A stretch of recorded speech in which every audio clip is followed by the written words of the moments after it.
What is in this set of slides? The first few pages define homework 3 and provide necessary information for students to submit. A page on unique firing order for each student. We have updated that, but at least that gives you an idea of how you get your unique firing order. A note on upcoming assignments so that you will take those issues seriously when they are being taught, and you don't wait until the assignment is given before you start. An introductory lecture on the component design by API programming, inside which we define homework 4 and explain how there is the unique lofting set of planes for each student. So we are not going to take the same lofting from everybody. So your own lofting must be specific to you. So you compute how many planes you are going to loft from, and then you select those planes. Before we go on, I just want to make a few comments on the questionnaire.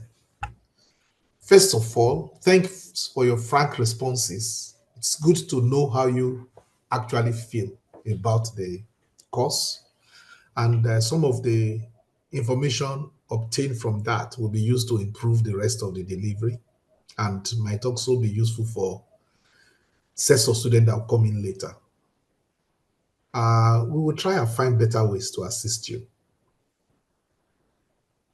However, there are 2 or 3 points that I want to make a comment on. In question 16, during the questionnaire, you were asked if you paid, the question was, did you pay anything for the materials? 2 of you said a lot. They paid a lot of money for the materials. 5 people said they paid a little, and 67 said they paid nothing at all.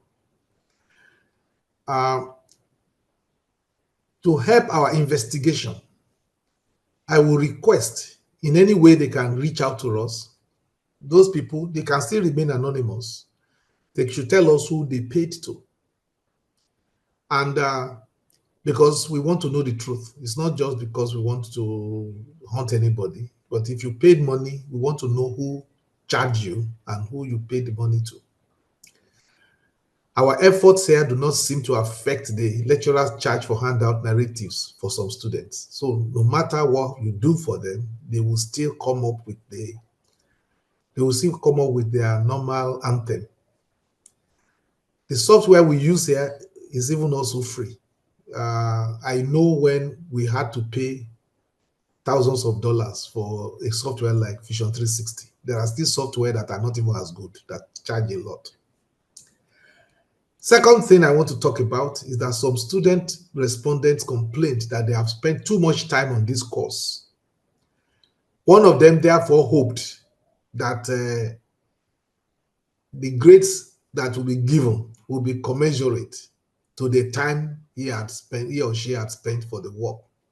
There was even some kind of threat in it. If you don't give us the correct grade, something bad is going to happen, or something like that.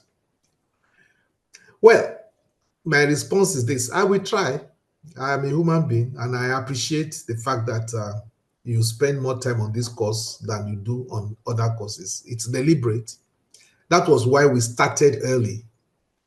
And we started early by the 2 face-to-face meetings we had at the beginning to just pump you up and to make you see what will come. I am not really particularly interested in whatever threat or whatever hopes you have right now. I'm looking at the future. What I'm concerned about is that this course makes fundamental difference in your ability to have skills and be productive in your future life. So the time you are spending for this course, you are not spending for me. You are spending for yourself. You are spending to develop your skills and to make your life better. You are not spending the time for grades. These grades don't mean much. It's good for you to get good grades, and if you deserve it, you will get it. But that is not the reason why you are spending time on the course. You are trying to spend time on the course to learn skills that will be useful for you in the university and in your future. Lastly, one or two people said, we have never had any face-to-face meetings. What happened is that those people missed the meetings and they are now making general statements. We had two meetings. They were properly announced. The venues were chosen. We tried to have a meeting at the Julius Berger. We couldn't. So we had that meeting at the Engineering Lecture Theatre. I gave the first two meetings. Mr. Ogundero gave a tutorial meeting face-to-face. And we will now, from now on, we will be scheduling 1 hour of such meetings every week. Your class rep should arrange with Mr. Ogundero for the best time and location. And I'm willing to give up the online lecture for it if it is needed. If you cannot find, if you are not able to spare a free hour outside the 2 hours we have Wednesday morning, then we would share the 2 hours we have together. But that can be arranged. So it is up to you. So you get more face-to-face in that way. I will now go and spend 5 minutes in the chat room because I want your response to the issues I've raised, if you have any. If you don't have any, we'll go to today's lecture.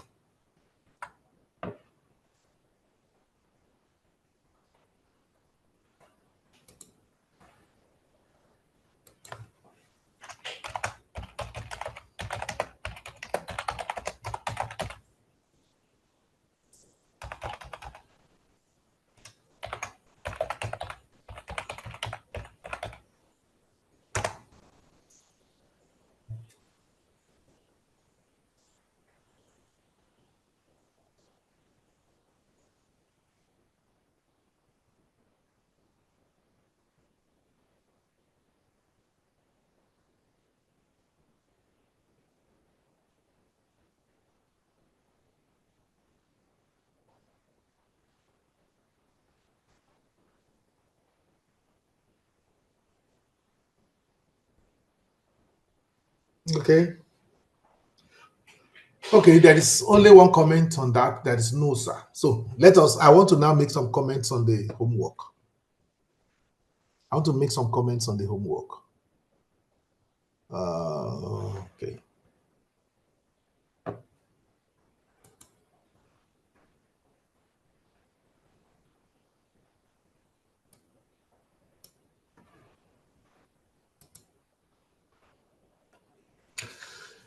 You already saw homework 3.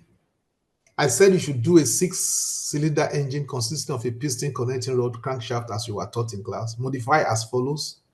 Allow the engine cylinder block to provide intake and exhaust for each cylinder. Make the block more realistic than the one you were provided. Creatively add other things to make the engine a little bit more realistic. Note, unique firing orders are given on the next page for those who have filled their correct names in order in the Google Doc provided by Amma. Amma is the name of your class rep, as I was told. So I related to him. And then Team Hub, I would continue to drop drawings in the Team Hub that may be helpful for your homework.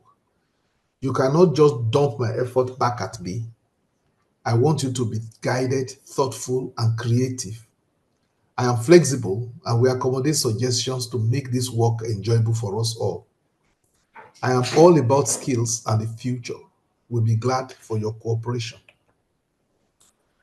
Here, I said you should submit your homework by uploading into the Team Hub already created. I did not know that I need to tell you to also identify yourself by making sure you name whatever you submit with your matric number. I thought anyway, you have just got to the university, so you didn't know that some of your things can get lost. If there are 100 students and they don't put their matric number, I will need to be an angel from heaven or some superhuman being to know. So those people who didn't put their numbers and get their numbers lost, if they cry, they're just crying in vain. If you don't give any indication that will make me know who submitted what, and you are crying, just cry. You can cry as much as you like, because you students do some things that are really, really marvelous to me. Frivolous usage of the hub will attract penalties. Copied work will all share the same grade. If 10 people copy the same drawing, they will share the grades equally. If they jointly, for instance, get 80%, 80% divided by 10, if there are 10 of them that copied it, is 8%. I will give them their due mark. I won't remove anything. I will give all of them what they deserve. So notice all the firing orders we are given are unique to each student. Compute your crack angles independently. Don't just copy somebody else's work. And that is the instruction. I have received requests for extension, some from particular students, and including one of the class reps made requests for extension. Even both class reps indicated that you need some extension. I don't have any difficulty giving you extension for the first homework. Problem is, there will be no such grace for the rest of the homework because we don't have a lot of time and you must complete your assignments before exam. And remember, save whatever you have, because you are going to continue even through the exam. I'm going to test you on the assignment you submitted. I'm going to ask you to do more things on your existing assignment. We are not starting anything from scratch during the exam. So just bear that in mind. And so the page that was given to you in class, some people, interestingly, people don't know their surname, they don't know their last name, and they're in the university. That is a wonderful thing to happen. I thought by the time somebody is old enough, that's why they don't allow kindergartens to come to the university. They are assuming that by the time somebody is old enough to be an undergraduate, that person will at least know his surname or her surname. Now, you can see the column there with the arrow. What you have there is last name. That thing called last name is also known for your information as surname. So when I say last name, it also means the same thing as your surname. So if you know your surname, you put it in that column. If you don't know your surname, we have to pray for you because I don't know what else I can do. So then there's one Adeboale character in the second line you can see. And the first name, you can read it, doesn't know that you are supposed to put capital at the beginning of the name. There are many of them in the list. I'm just pointing out Adeboale just to show you one. The case of Adeboale doesn't even, only the last name is capitalized. The other names are all written in lowercase. That's not how a primary school teacher will teach the children in primary school. And you don't expect me to be running around for you. The last thing I want to draw attention to is one Ayola Ayomide Babatunde. You can see there's another arrow pointing to the email address he supplied. The reason why there is no column on matric in this work is because the email address you provide for fusion starts with your matric number. So when somebody like Ayomide now goes and writes a Gmail account, which is completely, which doesn't give me any information, I'm just warning you that if this is what you give and your mark is lost in computation, blame only yourself, because how is we supposed to know what your matric number is if you don't supply it? If you know you are not supplying the correct email address, you may have good reasons to do that, but it would have been sensible. You don't need somebody to tell you to at least find a column and at least say, look, oh, this is my matric number. If you don't do that, then you have yourself to blame. Lastly, in the team hub, I've seen a lot of dumpings on the team hub that have no identification. In fact, some people dump things there, naming them exactly the same name that I named the drawings that I'm making available to you. If I cannot identify a drawing, I'm not going to ask you any question. I will just cancel that drawing. If I don't know who supplied it, I will just cancel it. So it will be your duty to properly, you can use the name at least to sneak in your matric number. If you do that, you have identified your drawing. If not, that drawing will be cancelled. And I must warn this class. I have seen that I give you my phone number and my email address, and you have grossly abused it. So that abuse is going to stop. I will not take calls or texts from you any longer, other than what comes from your class rep. I want to take everything from one person. The reason is simple. I spent the entire week editing and editing and editing one by one. You are more than 100 people in the class, and people wake me up at odd times and ask me questions and tell me things, all of which they should have put either on the spreadsheet submitted to the class rep or put in a batch. Your request to me must come in batches so that I can just spend a specific amount of time on it. I cannot give the whole of my life to you. No, it's not possible. So what I will do is that I will send information to you again through your class rep. So if we want a list, you go and put your name on the list. You are responsible for putting your name on the list. If you do not put your proper credentials and things get lost, the evidence we have is what you have written down. For instance, I can show you, I won't do it now, where somebody wrote something on the list. If there was a column for last name, he put nothing there. He put what turns out to be his last name in the column for first name and such other things. If you do those things, you do not expect us to be running after you are picking your garbage after you. So just take note of that. Let's see, is there any other thing to say? Yes, there are due dates. The due date for the first assignment yesterday, and then for the next assignment, 25th. I can give you 5 more days for the first assignment. So let the first assignment be due July 20. So even if you have submitted, you can continue working on it. But by July 20, that first assignment is due, and there will be no extension beyond that. That's one. Number two, the second assignment is not going to be moved.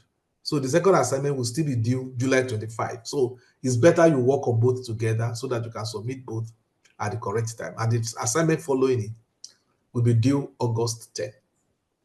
And it will likely be a programming assignment. So just take note of the dates that are there. And we can change this one now to, let me just edit it right away and change it to July 20.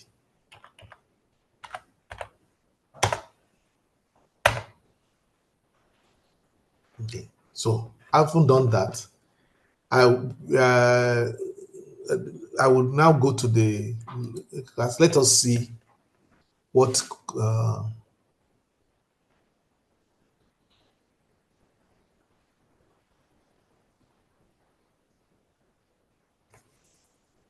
I'm looking. I'm in the chat room now. So if there are comments, I want to see them.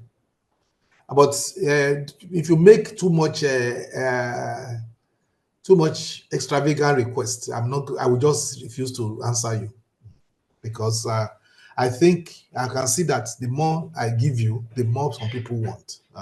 Some people send me notice that their laptop is not working, and what they expect me to do about that, I don't know, apart from saying sorry.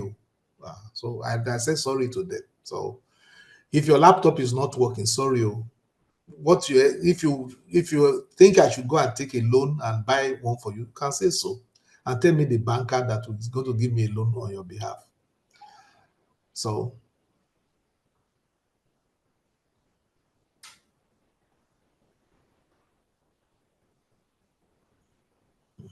I'm still waiting if there are further comments before I go to today's class.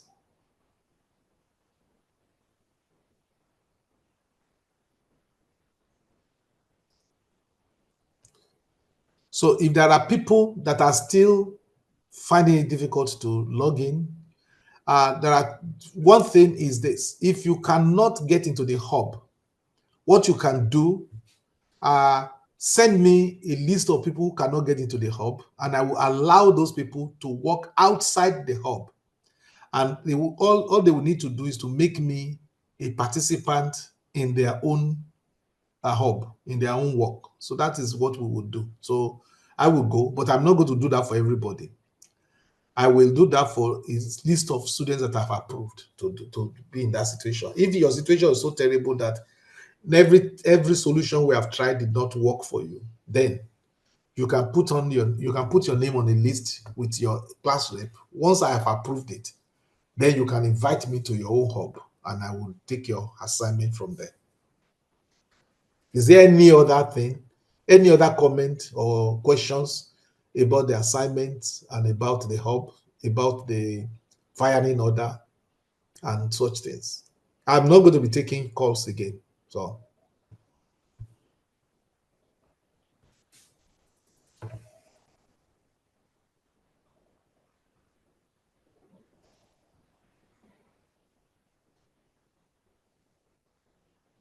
okay, I'm assuming there is no further comment from that. And I'm going back. Okay, after some. Sorry, I have issues understanding how to build joints. Well, what do you want me to do? I have given all the lectures I want to give about understanding joints. If you cannot understand it, then talk to your mates that don't have issues. They are not children. You talk to your mates, get help any other way you can. I have given you what I can. After uploading my file, I wanted to work, but I found out that someone reserved my work, and hence I can't work on it. I was unable to load my assignment. Upload button showed insufficient permissions when I tried to click it. That Sumaya, that may be something I can solve because the amount of permissions I gave initially was low. So there are 7 students who do not have the same level of. So I will check. It might be that Sumaya, you try and check back 2 hours after this lecture. I should have remedied that if that is what caused it. If that's not the cause, then you might take the advantage of going to put your name on a list with your class rep, and I may give you permission, if indeed you cannot do it, to just invite me to your own hub.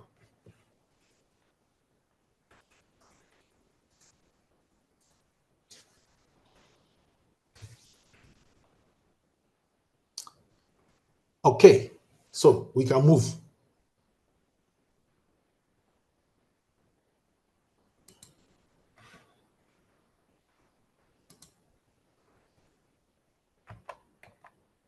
So, component design and the application programmer's interface. This section of the course is going to test your Python programming. I don't know how far you went in Python, but if I detect a common problem for in the larger class, I may go back and teach you some Python, uh, especially the object-oriented part of it, because the application programmers interface libraries are in object-oriented. They store information in object-oriented fashion, and you can only approach them from an object-oriented way. It's not hard, but there are certain details that you may need to know in order to be able to optimally use it. If I find that is a problem and there is time, I might go into that. Okay, so where are we? I can divide how far we will go this time into around 7 areas. We have gone through 2-dimensional sketching, constraining, and dimensioning. We didn't do a lot, but at least we did enough for you to learn more and be able to operate in a 2-dimensional sketching environment. You can sketch. You know how to create a sketch. You know how to draw lines. You know, there are so many things we didn't. There are so many we didn't draw boxes and so many other things we didn't do. But you can learn those things on your own. Then from there, we use 3 we were able to create 3D solids and surfaces from the two-dimensional sketches. You can create 3D objects directly. We didn't do much of that, but it is possible. And the creation of 3D solids and surfaces, we spent a reasonable amount of time in that. And so we did lofting, extrusion, revolving, and sweeping. There are other ways, but at least we've done those. You can master those and then teach yourself whatever else there is to do. Given the time we have, we covered a reasonable scope in that. Then, from those solids and surfaces, we learned how to make components. Components may consist of several bodies and surfaces, and then we can assemble the components using joints. We can assemble them into components and subsystems. We explained why it is not necessarily you cannot make bodies into assemblies, but you can make components into assemblies. So we did those, and then now we are here. We are introducing the applications programmers interface today, and later on we will go into deep details of it, and then you'll be able to create sketches, bodies, surfaces, sub-assemblies, and everything you have done before, but you will do them this time programmatically. And you will find that it is not usually an either-or situation. You can do both. You'll be able to, you can start a drawing with a program, and you can end with GUI. So there is nothing stopping you from mixing them. And the question of which one is better is not really a reasonable question, because I don't know which one is better, breakfast or lunch. Why not eat both? So I don't really see any reason why we need to make a comparison between which shoe is better. Is it the one on the left leg or the one on the right leg? Just wear both and move on. So I want to show you how to do both, at least to introduce them. The reason for this introduction is not to be complete, but to give you enough information so that you can continue learning on your own. In fact, the whole strategy of this course is to open the box for you from which you can now continue learning, and it's a lifelong learning process. And you will know, you will see that you are learning and you are moving as you go along. And that is the beauty of learning the way we are learning. And today, I will introduce the program applications programmers interface with the same strategy that I have used in the GUI. Of course, I can spend the next 3-4 weeks teaching you the details of the theory of the API, especially from the object-oriented programming perspective, and then how the GUI is laid out, the philosophy of the object model, and how you get to know what the objects are and how to call them. But I'm not going to use that method. What I'm going to do is that you'll get your hands wet immediately. You do, at the end of today's class, you will do two things. You will do a simple code that is generated for you by Fusion 360 itself. So after you have finished that, then I will give you a fragment of my own code that begins to create the volute. So once you've run these two and you have gotten used to the objects that they call, then next lecture, I will go back again and give you a brief on the object model of Fusion 360 to show you how it reasons and how the materials on the API, how the materials are arranged, how they are laid out, so that you can approach them more efficiently.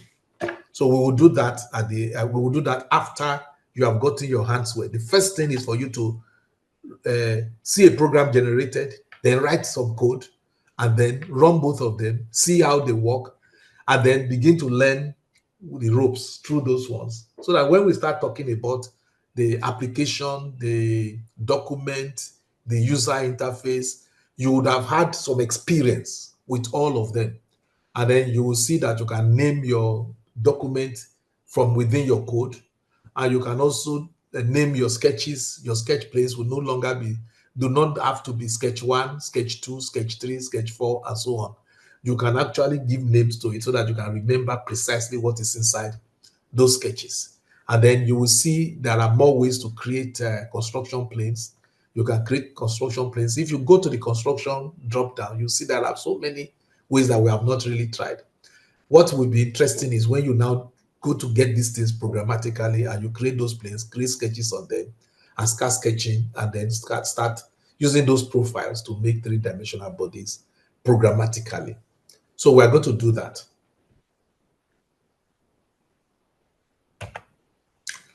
The application programmers interface. Application, I don't know whether it's applications programmers interface.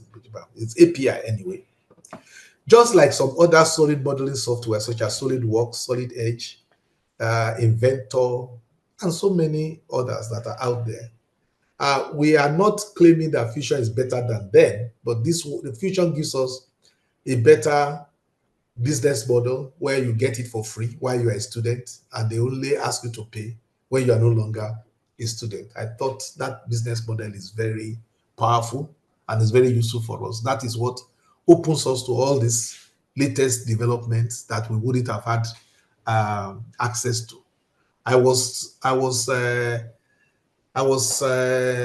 working in the department or in the faculty, sometimes as head of department, sometimes as dean of the faculty, when we tried to get some of this software and they were charging us hundreds of thousands of dollars for them. So you don't know how lucky you are that you are at this stage where we are getting all these things for nothing. We have paid heavily for some software before, tens of thousands of dollars, that we can now achieve, we can now get freely. So the people who think they've paid a lot for this course, they don't know what they're talking about. So the Fusion package has an engine. So when you are looking at the 3D solid modeling package, it is an engine that drives the creation of graphical entities. So there is an engine that helps you to make graphical entities. This engine can be approached in two ways. It can be approached through GUI. The engine is like a vast ocean of utilities that you can call upon to make or edit graphical objects until you get your desired result. Up to now, you have been using the graphical user interfaces, GUI, to navigate this vast ocean. And you can make sketches, you can make bodies, solid bodies, surface bodies, or surface of bodies, components, and assemblies. We've made all those kinds of things using the GUI. You've also used facilities such as joints, etc. And you saw that you can do some measure of animation, not serious animation, some measure of animation, showing that showing the kinematic constraints that those joints gave. You can use them to animate and do some things. The Fusion API that we introduced today is a different window to the same engine. It is, you are not using a different engine. The result you will get is not going to be different. It just gives you an alternative route to the same engine to create the same graphical entities. So just two different ways. As you can see from its name, it is an interface specially created for a user that wants to reach the engine, not by issuing instructions one by one with a graphical interface, but uses a structured program to achieve it. So that is the whole idea. The API is designed to help you to be able to write code. It is better to be able to use both interfaces and decide which is better in the course of work. So there may be things that you want to do that are easily done using the GUI, and you'll be a fool to start programming when you can easily do that. But there are some things that are much easier done, much more easily done by calling the graphical user interface. If you know both and you try both, you will decide for yourself which one you want to use. Programming languages supported. Fusion API supports Python, JavaScript, and C++ languages. There was a time in the Department of Systems Engineering when our language of choice was C++. And we've taught a succession of students C++ language, and they've done well. Later on, we found out that C Sharp was an easier version of C++, coming with bigger libraries and what we call syntactic sugar. There are certain things that are done in a nicer way, even though the outcome is the same, but they put some sugar into it. And the word syntactic sugar is a technical word. So if you don't know it, you can Google it and see what it means. It means there's certain language constructs that are called syntactic sugar. C sharp contains more sugar than C++, and therefore easier makes it easier to use. Just like when you are drinking your tea with sugar, it is more palatable in some cases. In this department, we have focused these days on instructing with Python because of its powerful expressiveness and huge libraries in the areas we cover. And we can see that many of you want to do data science. That would be good too, because Python is one of the languages of choice for data scientists. And the application programmers interface is, if there is an application programmer interface, PyTorch, for instance, that would be interesting for you if you want to do data science, even though we're not teaching that in this course. But application programmers interface is application programmers interface. Once you understand how to use one very well, it should give you an advantage in learning how to use any other one. There is also some non-necessarily Python interfaces like TensorFlow, and there's so many out there that you might come across in the course of your work.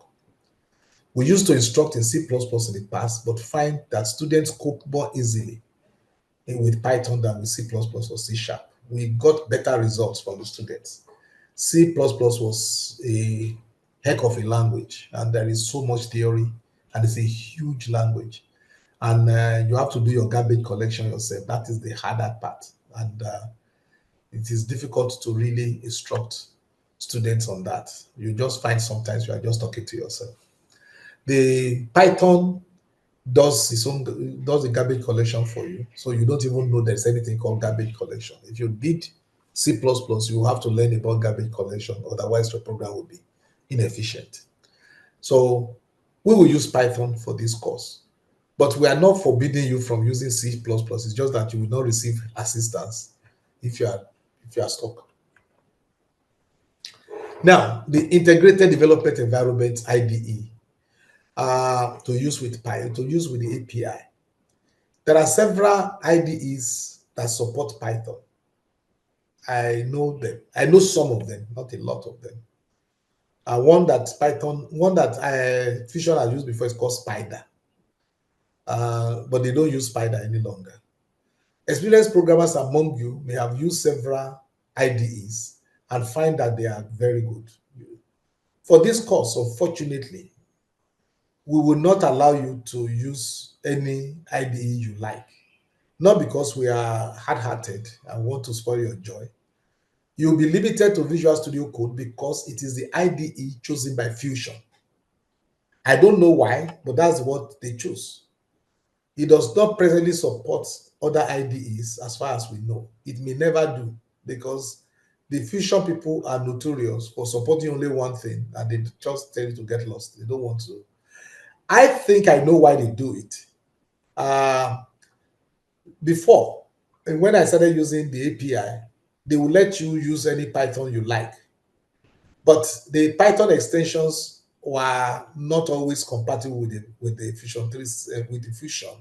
And they will be receiving so many questions, queries, and all those ones. So they decided to have their own sandboxed Python so that they don't have those calls of service and all those things. So it's probably the same thing with the Visual Studio Code. They don't want people to be disturbing them and be asking them about settings and such things. So they just use the easy one. Visual Studio Code itself as an IDE is not bad. It's in fact a pretty good IDE.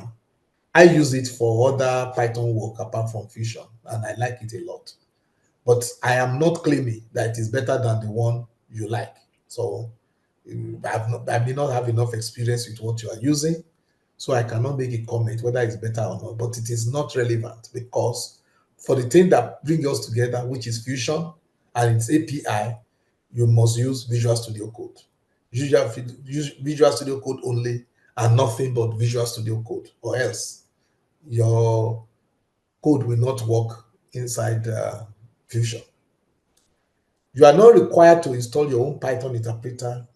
Fusion installs and sandboxes its own Python, so that as far as I'm aware, you do not have to be choosing extensions, or you don't need to do any serious setting in Python. Just use the Python straight away and go. I think that is for people who have not experienced how bad it can be when you have to do some of those things on your own. You may not understand, but I think I know why they do it. Now, saving your scripts. If you write a script, how do you save it? Fusion has a particular place on your hard drive where it will save your Python scripts. You can find this path. It is hidden in the directory app data created under your username. It's part of users. You take your own username, and there, if you need to make visible hidden objects before you won't see app data. App data is hidden, but if you ask that hidden items be open to you, you will then see it, and then you will navigate inside it until you get to where your data is being saved. You need to see how hidden directories, you need to know how to see hidden directories to reach it. But I will show you another way to know where it is. But can you change the default directory? In theory, you can. But I have tried to do so because I didn't like that default directory, and I've tried to redirect it somewhere else. For one thing, in my own computer, drive C is full, and I have a lot of space on drive D. I would prefer to push things onto my drive D. But I've tried several times, and Fusion just ignores my changes and continues doing what it did. It will just continues saving in that place. So I stopped. But it allows you to specify a directory for a specific script. Let us say you are creating a script. At the point where you are creating the script, if you give it a directory location, it will still save it in that. It will still save it in the directory you choose, and you might still be able to reach it. But if you didn't create it using Fusion, you will not be able to reach it. So those are the things you need to bear in mind. Now, if you go to preferences, you remember how you reach preferences? You go to the top left of your screen and you click either on your photograph if you have used your photograph, or you click on your initials if it is your initials that you used. If you do that, you will see a drop down. If you choose, you see preferences. If you choose preferences, other preferences, you see a drop down whose top looks like what you have on top here. And under general, the first thing under general is API. If you choose API, you should see 1, 2, 3, 4, 5 items dropping down. Preferences for scripting and programming. That's the title. Now, you can select the default language for your scripts. I decided to just leave it. So assume that prompt there means that you'll be prompted when you are creating the script. Default for adding the same thing. But if you choose Python, I'm sure you should be okay. And you can choose that. But the important thing I want to show you on this page is default path for scripts and add-ins. That is where you see it. In my own case now, it is C users OAFAC app data. App data is that hidden subdirectory under your own username. I'm recognized as OAFAC on my computer. So whatever name you are called on your computer, app data will be under it. And then you now go to Roaming, Autodesk, and Autodesk Fusion 360 API. It is there that your default, that will be the default path for your scripts. And like I told you, I have just typed something else inside that place. And what I noticed so far, Autodesk it just ignored me and continued saving them. So you may be more successful than I am. So you try your luck. But as for me, I will play it safe and leave it where it put it. Just take note of it so that if you need to really look for your script, you can know where to find it. But you don't need to go there to look for your script. If you select edit or for a script inside Fusion, it will go to find that script by itself. So you don't need to do operating system search yourself. So that is the thing. So meanwhile, I save my scripts in this directory. Where is the directory? Like I said, go to preferences, click your picture or your initials, top right corner of your screen. In the menu under general, find API, and you will see the default directory of Fusion scripts. Like I told you, my experience, you can run your script right from inside Fusion because there is a button, run, inside Fusion. If your script is ready and you want to run it, you just stay inside Fusion and run it. But if you want to edit it, then you can choose edit and you can go to edit. When you get to edit and you have corrected your script, often you don't need to come back to Fusion to run it. You can run it straight inside Fusion. But my experience again is this. If I say run without debugging from within Visual Studio Code, I get error messages. But if I say run with debugging, it runs with debugging. And but if I really want to run without debugging, the easiest thing that has worked now is to go back to Fusion and run the software, run the script inside Fusion, and it will run without debugging. But if you try to run without debugging inside Visual Studio Code, I have been receiving errors. Now, this behavior is recent. This is not the way Fusion 360 was behaving. This is something only that happened only in the last 2 years.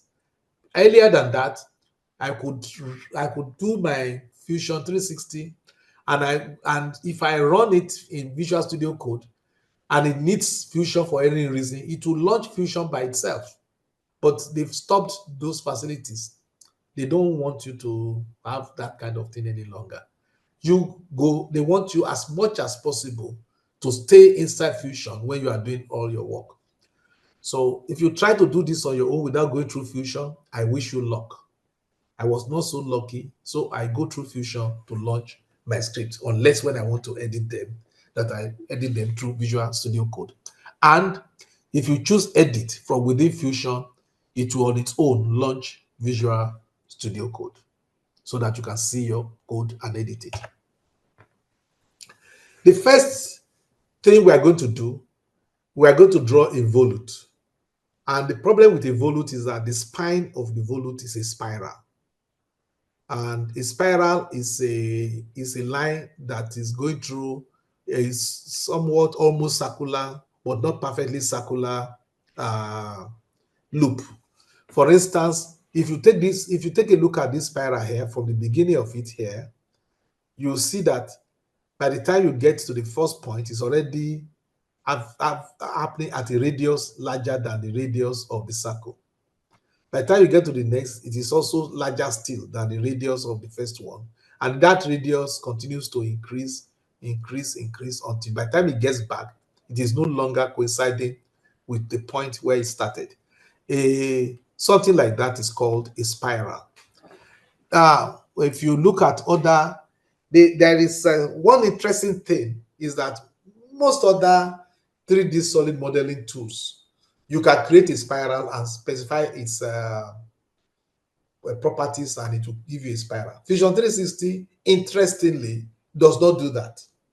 And what makes it more surprising is that a 3D solid modeling tool such as Autodesk Inventor, which is also an AutoCAD, both of which are products of the same company, you can create spirals from within their GUIs, but you can't do that with Fusion 360.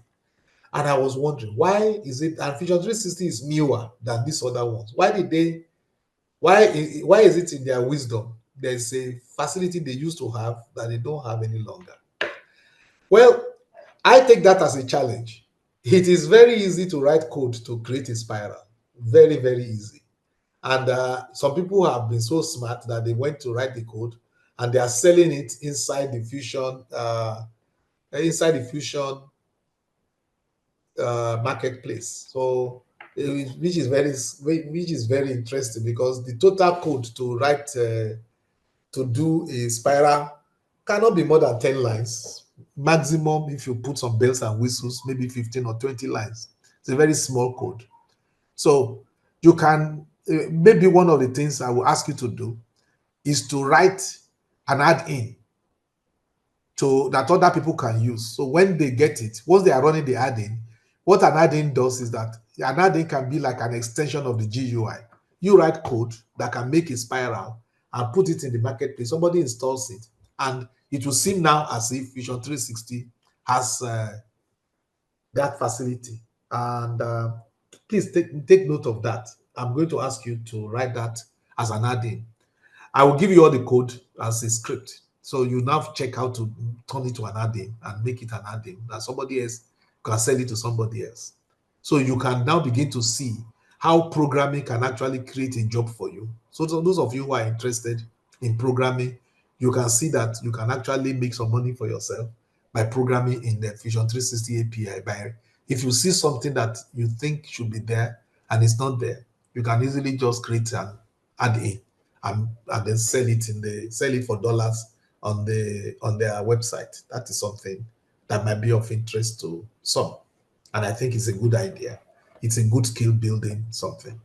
So if you the beginning annulus is smaller, it continues growing bigger and bigger and bigger until it gets here. You can see that I showed you. You can do it manually. You can also do it programmatically.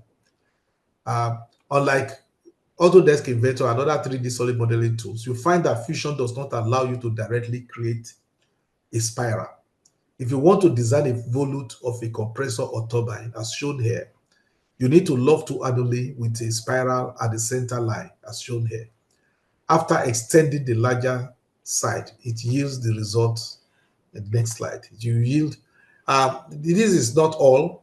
After it, you can see it starts here, growing bigger and bigger and bigger. When it ends here, I just do an extrusion from here, a straight extrusion, cutting what was there before, and that is how you see this. I've put this, I think, on the Homework 3 hub, so you can take a look at it. You can even go through and play through the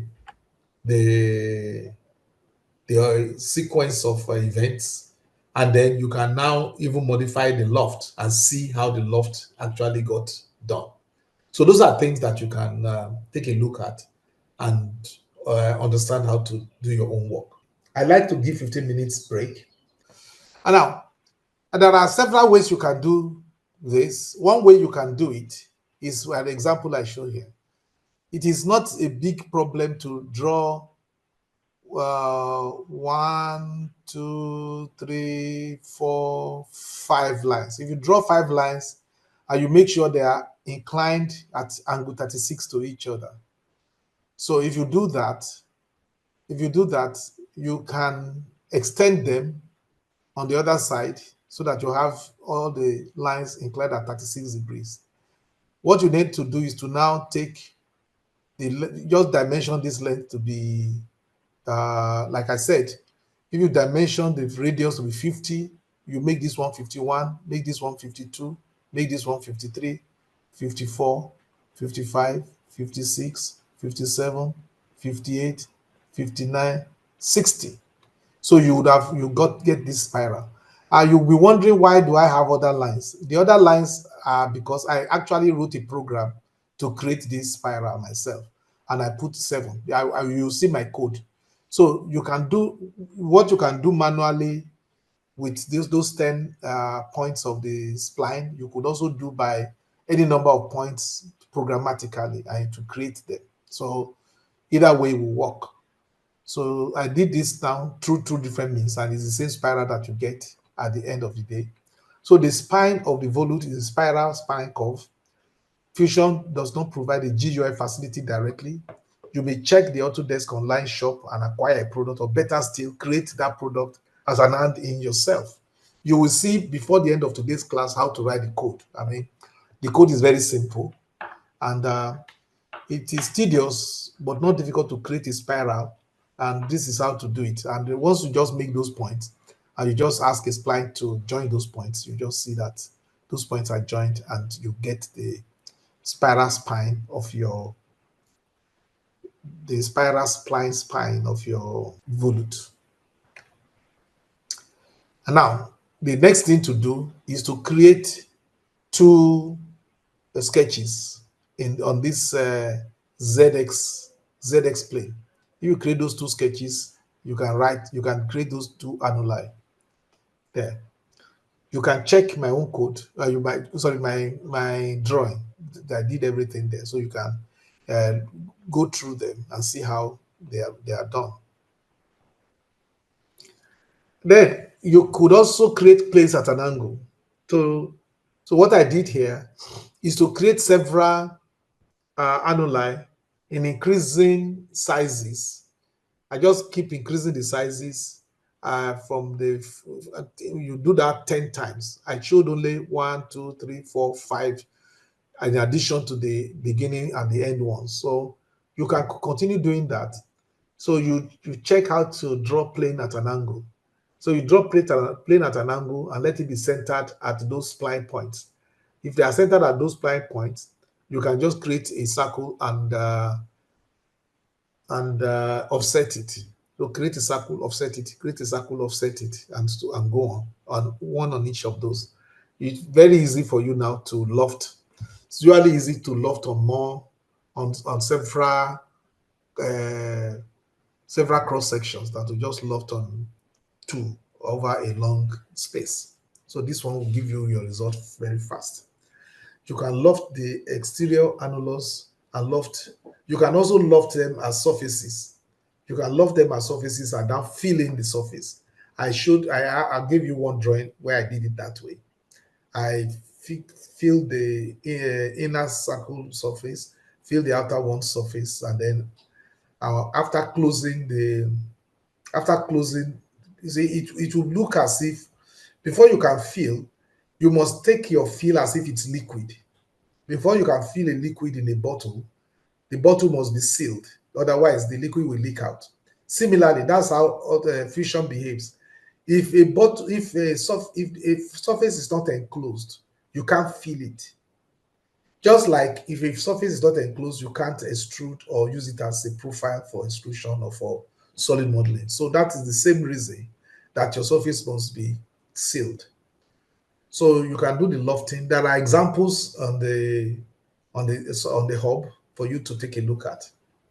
So what I'm asking you to do for homework 4 is to manually create your volute by creating n planes, where n is 6 plus m mod 5, where m are the last two digits of your matric number. Just use your matric number mod 5, that is the remainder after division by 5. So some will have a remainder of 0. That means you are lucky. You have to use 6 planes. If this mod, if m mod 5 is 4, that 6 plus 4 is 10. So you have to create 10 planes. Some people have to create 6 planes, 7 planes, 8 planes, 9 planes, 10 planes. So you create the one. I will check that when I'm marking your script. I will check whether you are copying somebody else's own. So that's just how to do it. An example is already inside the hub. If you have problems with that, let me know. You calculate the angles, the circle diameters, and offset accordingly, making them increase gradually. You can check from the code that we're going to discuss next how that is done. So creating surfaces. Step one is follow an example. The example are the angular plane surfaces. That's the name of a file that I've created for you, and create the curved surface of a volute. Then you can use boundary filling and create a body using your selected loft profiles at the spiral center line. And with a combination of body split and cuttings, complete the volute manually. An example at manual completion. So there is also an example of manual volute completion that I've put inside I'll put that one inside hub, the hub that we created. So you can check those ones. If you still have difficulty, then you can let me know in the next lecture. But please don't call me. Now, we have looked at those. We now want to go fully into the API approach. To get to the API approach, the first thing, you go to the top here, you see utilities. If you look at the selections you can make here, one of them is utilities. Once you click that, you'll see around this point, add-ins. If you click that, you will see that you can choose between add-ins and scripts and add-ins. The two are essentially the same because you are writing the same code. It's just the way they are used. In the case of scripts, they just run once, whereas in add-ins, they are just they become a command because they are always available to be chosen and they can work over and over. Let us say you set up your add-in as your spiral as an add-in. Anytime you install it, somebody can use it. You can use it over and over again to generate different kind of spirals by supplying the uh, arguments or parameters of the spiral, and it will be done. You probably take the center, the rate of increase, and all those kind of things. What that define your spiral. So, but first of all, learn to use it to do a script correctly. Then after that, you now turn it to an add-in. And then you can also try and sell your add-ins at the Autodesk marketplace. To create your first API code for creating a drawing, assume right now that you already have the VS Code software installed on your computer. So you select utilities and add-ins. As shown here, you'll be given a dialog that contains tabs for scripts and add-ins. You go to the bottom of the drop-down menu and select create while remaining on the script tab. So you go to the bottom. It's not shown here. It's at the bottom because I've created so many of these things. So you have to get to the bottom to see it. That's why I pointed the arrow. You will see you can choose create, edit, and so on. Just choose create, and you are going to be given a dialog that you will see next. When you choose create, you are going to get a dialog that looks like what you have on the right-hand side there. And you need to fill the form, a form like that. There, you can choose which language, which is now Python. You can save the choice. You can save the choice in preferences from now on so that it will be choosing it for you. You can give the script a name. It gives you a default name, but you can give it a name. And so you provide a name for your script. You select the radio button for the language you want to use. If I were you, I would play safe and select Python. Then you provide a name for your script. And then the next thing is asking for a description. Give a basic description that reminds you what you are trying to do. Please don't leave this space blank. Write things like my first graphics programming using API, or hello, I got this far, or something that can show anyone how crazy you are, but don't leave it empty. Under author, what name may I call your excellency? The name you like to bear. You know you like pompous names, so put your pompous name there. Put it in. In target, I usually select Windows only because I don't use a Mac. But if you think you might want to run your program on a Mac, you can say you can choose the option of Windows and Mac. Lastly, observe the location where it will be saved. Initially, don't mess up with this. Just press create and it will be created and sent to the default. As first, until you are a master, do not play around with the defaults. Just use the defaults to start. After some time, you gain confidence and you can do things that you like. Now, before, when your code is created, usually it will put the name and the description you put there inside the code. But the last time I did it, it did not do so. I still don't understand why. I don't know whether it is behaving differently in my own system, but let me know. Let me have a feedback of how what you experience when you press create. But by the time you press create, something will be created for you. A full-fledged running working code will be given to you that you can run. In my case, I redirected the default creation directory. And what you have there are my results. I directed the full path to D teach scripts and so on. And then I said that my description is that my attempt to teach SSG 227 students how to program their Fusion API for creating graphics. So you can learn from that and write your own description the way you like. And if you have done all things well, you should see the generated code in the Visual Studio Code integrated development environment. That is if you decide to choose edit. If you choose edit, this is edit here. If you choose edit, it is you will see edit at the bottom of your of all those script adding something that I showed you earlier. Let me see the previous page. At the bottom, no, not this one. At the bottom of one, you should see that there. Or so if you do that, you should be able to select either create, and after you have selected create, you can select edit, stop, or run. And so when you get edit, Visual Studio Code will be launched, and you will see the. So what did I get? Next slide to see the page return from Visual Studio Code IDE. I was disappointed I did not place my name in the author's comment line. Disappointed I did not place my purpose in the description comment area. This is how it previously behaved. Wonders never cease. So Fusion 360 is surprising me. I've used it for several years, and I still get surprised because it's not behaving the way it used to behave. You can rectify the anomalies above and correctly describe in your code. Warning, you will soon forget why you wrote this code. Give all the available information at the beginning of the code and comment lines. That will make this effort more useful later as you create your portfolio. You can now look at the generated code. So this is the code generated from that effort on my own side. This is the code generated.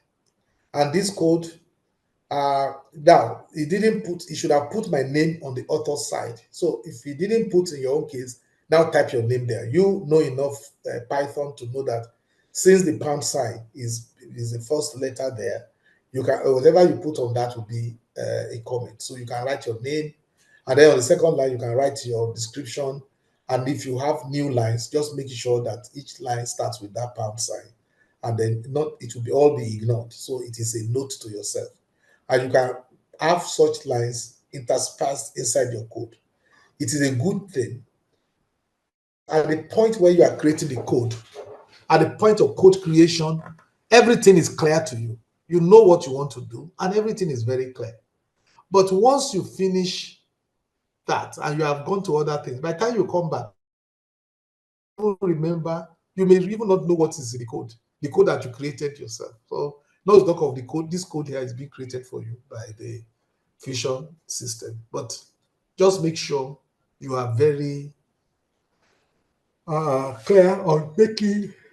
Just make sure you keep doing this commenting on your code. It's a good idea to comment on your code. So you import. You see the first line or the first programming line really is on line 4, and it lists the libraries to be imported. That is Autodesk Core, ADSK Fusion, ADSK CAM. That's computer. I think that's computer-aided manufacturing, and then trace back. Now, the things that you see, don't get worried about those ... underlining. They are not errors, they are warnings. He's telling you that, well, Mr. You chose this file, this library area, but you didn't use it. It's just letting you know that the things you chose there, you did not make use of them in your program. Just in case you plan to make use of them, just to remind you that the Visual Studio Code environment helps you with such things, just reminding you. And then define run context. Normally, you can even put that run parentheses, you can put nothing there and it will still work. So start with UI is equal to none because it's going to define, he wants to define the UI I don't know whether it says does that because defining the UI can only be done, maybe defining the UI can only be done when there's none available. So it says UI is equal to none. And then the first thing there is to create the application or to make the application available by going to the ADSK core, selecting the application object and using its get function, its get member function or get method. And it makes it available and we're hiding it under the name app. So from that point on, we will no longer call for the application again. We're just going to, whatever we want to do with application, we do it with app. What the first thing we do with application is that we name its user interface UI, and we call its message box object, which is, and then put hello script inside. Here, I'm sure you know, whatever you put in here is what will be broadcast or what will be given when the program runs this statement. So it is for you to change this to what you like. You can put anything you like here. And then that is just the minimum first program that you can write. And this program can be run now. And you now know that you have done an API code. Just, it does really nothing. It is the same as your hello world of ordinary programming. But that's how to start. If you can get this to work, it shows that your Fusion is working, your Visual Studio Code is working, and they are working with each other, and they can find each other, and they are collaborating to make sure. And then the exception, something there, just leave that initially, and you just go on. So, like I said, don't rush to execute the program. You can execute the program, but don't rush to do that. Read and understand. Read and understand the program first. There are certain bookkeeping tasks done on your behalf, and you need to always start from here in future programs. Line 4, usually no need to change it. In our first non-trivial code, we need to add the math library, because when you are doing things like sine, cosine, and all those elementary functions, Python doesn't know them unless you get them from its math, but it has them in its math library. So since we know we are going to use those things, we have to add the math library. So you put a comma followed by the math, followed by math. You'll see how we do that later. Right now, you can leave that line alone. The try except block. In the try except block is where most of your intervention will be. That's where you now write your code. For now, there's only one object, the application object, residing inside the ADSK core. That is Autodesk core library. That is why ADSK core precedes its reference. You must, anything that is coming from a library, the library import statement must come before you refer to the library, otherwise you're going to get an error. The get member of that application or the get member function, or better still, the get method is invoked to activate it. This is what allows you access to the application object and its members. And you can now use it in your code because you have named it app. Every time you talk of app, it is the ADSK application object that we are referring to. The identifier UI is defined to hold the return of a call to the message box call of the application's user interface object. What message do you want to see? Hello script is something you ought to change. What about this faculty man is trying to kill us? You can put that there, and as long as I don't see it, I won't kill you. But if I see it, you are inviting me to do something, and they oblige you. Now, or something crazier than that. Whatever you put there is what will show up when you execute this program. Therefore, be creative. You may leave the exception block alone for now. I don't know how much of exception you've been taught in your Python, but let's leave it for now. When you are done, when you have finished editing, you can now go up on your Visual Studio Code and start debugging. If you receive errors at this point, you may need to shut down both Fusion and VS Code and start all over again. But that's what I have done, because I've been receiving some crazy errors running this thing that I wasn't receiving before. But this is how it works. This is the code here, and This is the name of the Python code. If you go to this first column, that is on the left, to the left of the numbers, you will see that there are hidden red buttons. If you click any of them, the red buttons will shine. That means that you are setting up a breakpoint at that point. When you are debugging, you can tell your program to run until it reaches a breakpoint. That is the reason why you have breakpoints. Because otherwise you have to be stepping through your code one by one. But you may not like to step through your code one by one. You may want to run it until a particular point.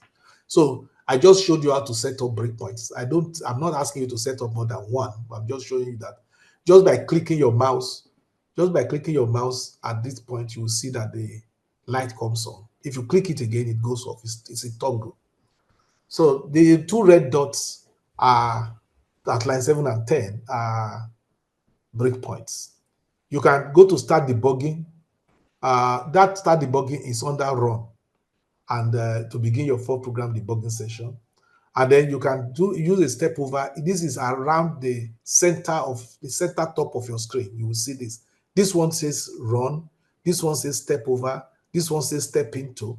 The difference between step over and step into is that you enter in the step into. If it calls a function, it goes inside that function. It leaves your program altogether and goes inside that function. And step out is almost like just goes through the function. And I can't tell you right away, but I will check the difference between the step out and the step over. Looks close to me, but they are different. But even though they look close, you try with them, and you will see. And then step over can be seen on the top center as shown above. It has an arrow over a point. So that is it. So you can do that. Or you can now go back. Another way is to just go back to your Fusion and now select the named program and tell it to run. And it will run as necessary. This particular program is going to create a modal box. I don't know whether you are familiar with that programming construct called a modal box. A modal box is a box that will not move. It will stop the program at that point, and it will compel you to respond to the box. Either say, okay, cancel, or move on. That's a modal box. There are boxes that are non-modal.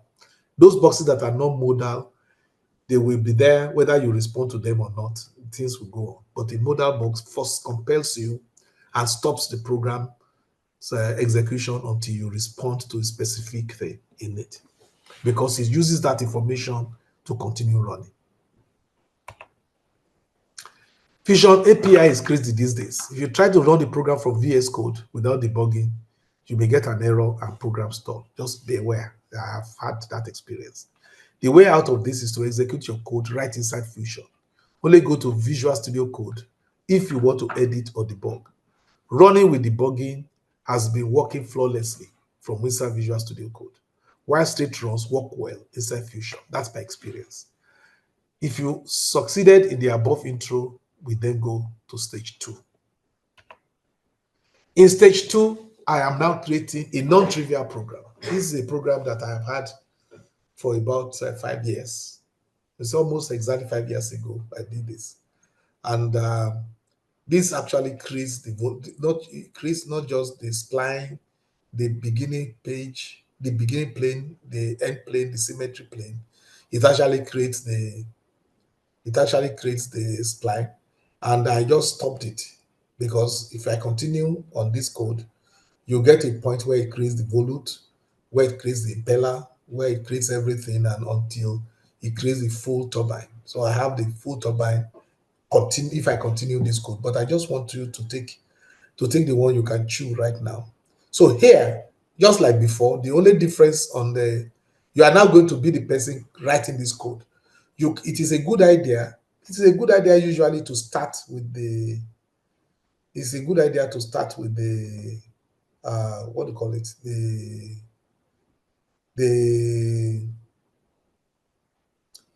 The program created by the Fusion, when you just create and then edit it.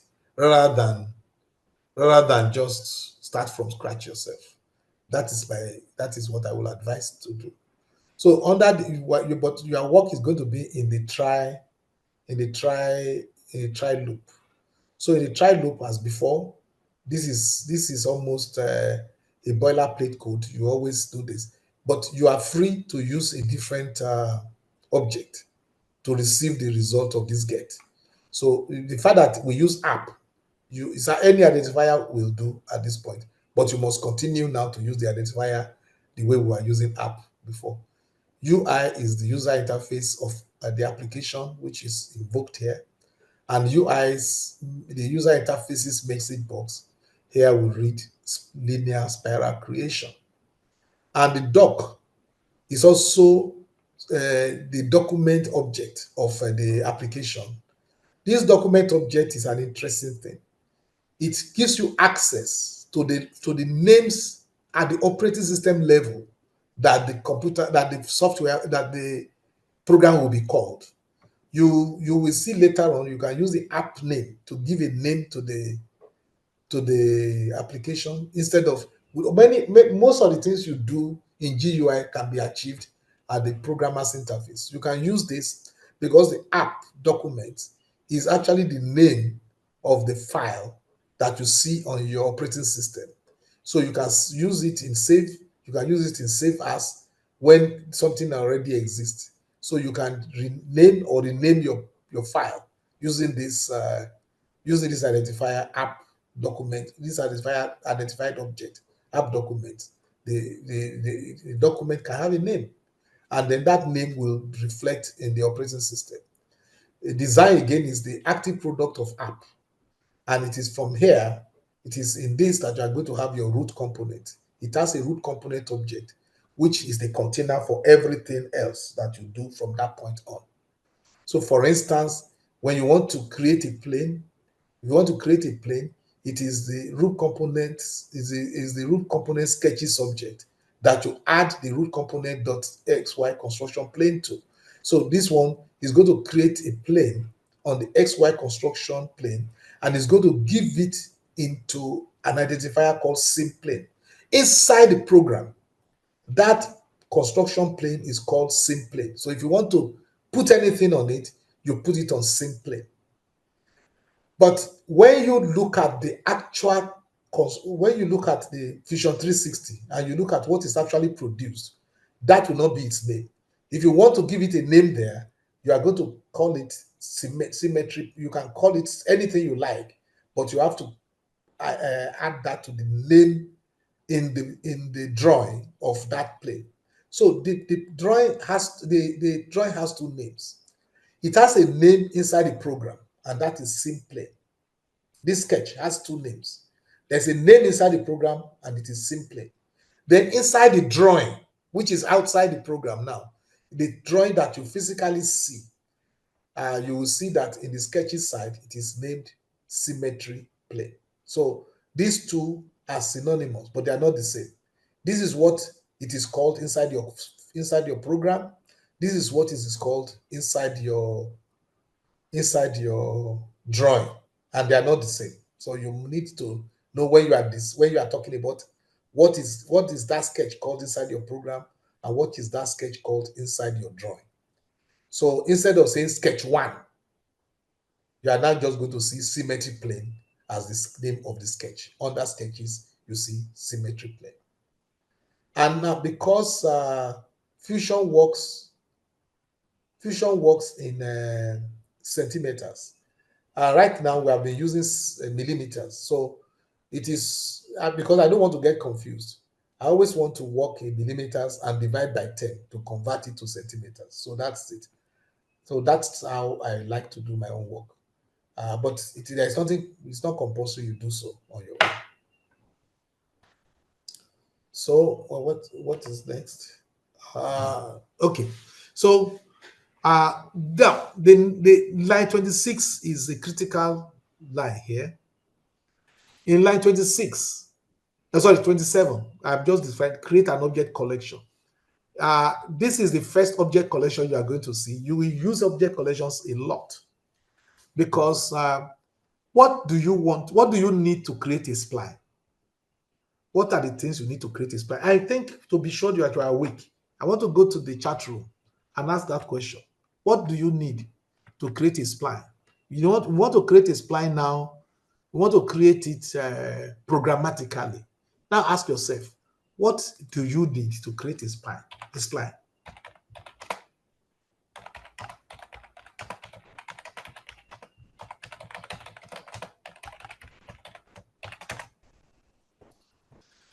I want to be sure that I'm not just talking to myself, that you are listening and you are following me. Tell me what you need to create a spline.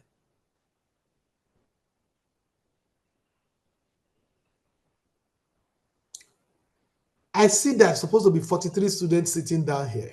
Not one of them can answer the question. What do you need to create a spline?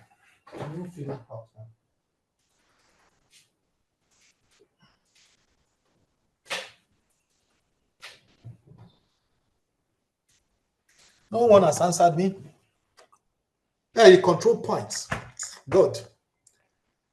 You need the control points, your data points. Good. So you need points.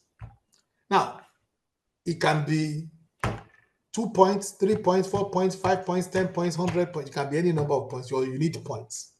So before you call the spline function, you need to specify the points. So now, if you here, okay, let me go back to the points through which the spline will pass. Those are also called control points. Okay, so let us go back to the slides because I think it is a little bit easier to just work with the slides. With the slides, so slideshow from current slide. Okay, now the spline points is a place that is what you use to collect the points. You might be thinking that you just get an array of points. An array of points will not work here. So, and I will try and tell you why it is so. There are two variables here. Start range is 0 and end range is 2 pi. Now, the pi here is in the math library, so it is math.pi. So you can see, because pi, it doesn't understand what pi is, but if you put math before it, because we've already invoked the math library, it will put it in, it will be able to calculate pi correctly. So you are going from 0 to 2 pi. That is the range that you are going through. And then here, I've chosen spline points of 15. When I started this code, my spline points were 7. So I decided to write it again. I chose spline points of 15. And then this is the loop that does the magic. This is all the coding that creates this packs the spline points. And after that, the spline here passes the collection to the collection spline points in here, and the splines are created by the line 43. I have defined all that there is on this plane in comments following. So I prefer to read those comments for you. You can always refer, because anytime there is a particular line to comment on, I quote the line and then I made the comment. Let us just see. This is how, by line 68, we have done all we need to do to create the spline and the two profiles, the beginning profile and the end profile. All of them would have been done at this point. So, getting help from AI. You can get assistance from AI such as ChatGPT in creating your code. I am not against that. There are universities and lecturers that say, no, don't use ChatGPT. I don't see, in real life, it will be available to you. So I don't see why you cannot also get used to using it. But if you think ChatGPT is going to do your thinking for you, well, I wish you luck. I know that if you know how to program, you can use ChatGPT to help you in your code. But if you don't know how to program, I don't see how ChatGPT will replace you. For class assignment, it's important you do proper acknowledgement. If you use ChatGPT to do anything, I would even be happy to see that you acknowledge that you have done so. Don't claim no to correctly associate ideas with where they come from is actually a very good thing to do. So I don't see how you gain by just pretending that somebody else's code is yours. And students are very good cheats. I've been teaching this, I've been teaching programming to engineering students now since 1985. So this is like, let's see, is that 40 years? Yes, 40 years. And I can tell you, students are one of the greatest cheats you can see in the universe. When I look at my students' code, I see ideas that I see ideas they just lifted and they are claiming they invented them. I just laugh. I'm happy that they are progressing, but the cheating and the wrong claim does not enhance your work in any way. It does not make you move faster than you should. It just shows you are a crook. That's all. So it's almost impossible for me to see my students code without seeing the ideas, even the way I name my identifiers will come there.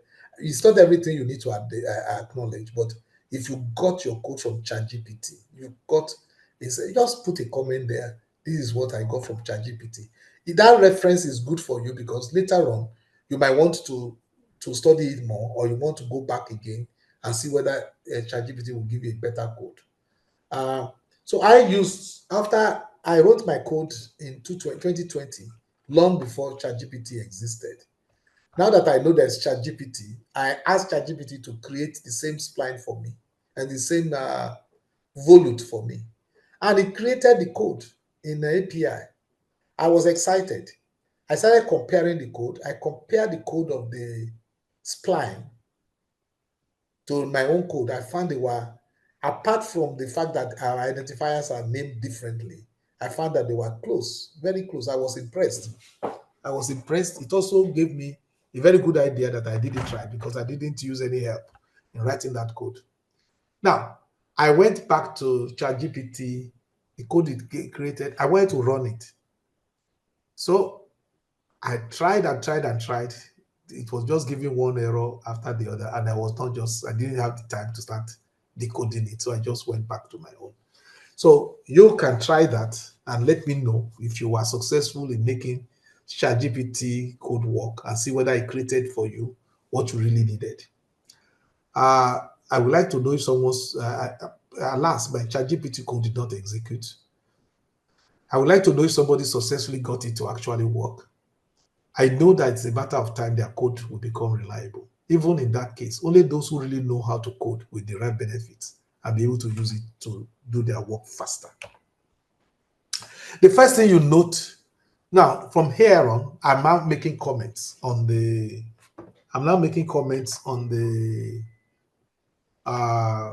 code. I will rush through this because you can read it on your own because I must finish this today and I think we still have 10 slides to go. So time is not in our favor. So I've already explained what is happening here. In addition to the user interface of the application, we now invoke two more objects in the application.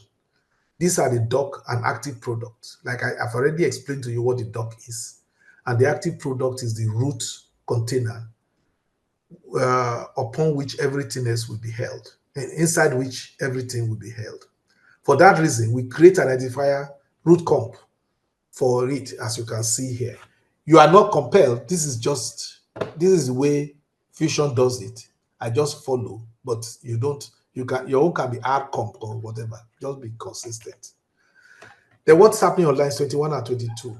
On lines 21 and 22, what I did here is that we depart from the usual GUI mode, and we have the sim plane which creates, this is the code that creates a sketch plane on the XY construction plane. This is the same thing as create sketch, and it is and choosing the XY plane. And then, but we do more. we give it a name, symmetry plane in this case. But inside the code, it is sim plane. Inside, in the real life, it's symmetry plane. At this point, in a single command, we achieve three things: create a sketch plane, create a sketch, name the sketch. When you use Fusion 360, you sometimes need to collect quantities like an array. You do not have to store things in arrays as you would do in normal programming. The things you store in this case are usually graphical elements. These are much more complicated objects than numbers, strings of names, or other things that you are used to storing. To make matters easy, API gives you containers or vessels to keep this. The way to do this case is instructive, and if you learn it correctly, other things will work easy for you. Let us first of all understand what we are trying to do at this point. Remember the spiral we created to make the volume. Recall it was created using a spline. And what do you need to create a spline? You pick several points. You need to store the collection. You need to store those points in a collection. And what you have in line 27 does the magic. It is a container into which you simply drop your points. First of all, line 27 creates the container. So spline points, the right-hand side creates the container and hands over that container to the identifier spline points. Anytime you mention SPL points, it is that container that was created. It creates the container that will hold the points. When we later call for a spline to be created, it will simply look inside the container, create the spline based on the collection of points it finds in the container. On lines 27 to 40, there's a simple logic that iterative creates the location of points, 7 in this case. Now I've changed it to 15 for the spline. Here is where the API departs from your regular programming. There is a difference between the location and the point. The coordinate location is an abstract idea that directs you to where the point is. The point itself is a physical graphical object that you can see, and it is located at that point. What your spline needs is not the location, but the points themselves. Your spline tool, here a method, needs not just the location, but the physical point. The container spline points will store each point created. So since the spline points have been created, the container has been created, anytime a point is created, you just pass the location, the x coordinate, y coordinate. It turns out that since we are in the xy plane at the origin, the z coordinate is always 0. So the add point, each time you let us see where that statement is located. You can see that that statement is located inside the while loop that is iterating from point to point, where the point is calculated with the radius and varying. What is being varied is varying the t here is t is moving from start range to end range plus 1. T is taking values beginning from start range, which is 0. End range minus start range is 2 pi over 15 times I. So 2 pi over 15 times I, the first time, because it's going to go here 15 times. The last time is going to be 2 pi. The first time is going to be pi over 15. If you do this computation, you will see it that way. But each time, it would take the x coordinate generated there, y coordinate, and you put it here, and it would throw that point inside the spline points collection, and it goes again, and it keeps iterating until it gets you all the points. So all those points will be kept inside the spline points. Let's see. Okay. So it uses the add method. So the points, like we said, the points are going to be use the Cartesian coordinate system as the abstraction to locate the position where the graphical point will be placed. There is the method called create residing inside that creates the graphical point after supplying a 3D point to it. It is this newly created point that is collected into the SPL points container. After a specified number of points collected, 15 here, they are given to the spline creation method to do its job. Create the spline. Create a spline. Where are the points? You create a plane, the XY construction plane. You name a sketch sim plane. You name the sketch sim plane, but in the graphics it is symmetry plane. And pick a tool, sketch curves. Pick the spline tool, that is the fitted splines. Supply the collection of points. The collection of points, just supply the container. It will look inside it by itself. Simply supplying the name of the container is enough. And then you can put a breakpoint there so that you keep iterating to it and see how each point is being made. Now, we can now create the starting profile and the end profile. So here, 46 and 47 shows you how we create the starting profile. Just like before, we use the root component sketches and we add a root component ZY construction plane, XZ construction plane, and we name it beginning profile. So this, again, does the three things: creates a plane, a construction plane, creates a sketch on it, and names the plane beginning profile. And then when it has got it, it needs two things. It needs the origin, which is a point 3D, which is actually a physical point, not just a location. The center of the circle is a location, is a physical point. And so you must create the point. And then a radius is a number that how far you will go from that point.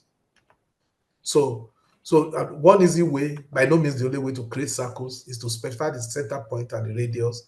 This is achieved by the following code. So you can see that we take the begin plane and we are going to take this sketch circle, which we are going to call begin. So the center point is not just the location. The location is radius 0, 0. The y coordinate is 0, the z coordinate is 0, and the x coordinate is rad. But that's not enough. You must create a point 3D at that location. It is that point 3D you create at that location you call center point that you now pass on to the sketch circles add by radius method. If you take its add by radius method, it needs a center point and a radius. So you give it the center point, which is a point. It's not a location, and the radius. And then it creates a second circle by making it slightly bigger. You could also use in this case, doing an offset is not easier. So you just create another circle. So on a later occasion, you can turn this in a solid modeling object when requested. So you can do that here. You turn them into two profiles. We can look at a terminal profile. The whole process is the same thing. You repeat the same process on the terminal plane. The only thing that will be different is the location of the center and the radius of the circle. So next lecture, we're going to use this profile to make lofts while supplying center lines and other required inputs programmatically. In subsequent lectures, we shall create the turbine, impeller, and then a full turbine. We shall proceed to other examples of components and assemblies programmatically. We can use GUI and API in creating components and sub-assemblies. Our scripts can be automated into add-ins. So that is it. Have a nice day. Bye-bye.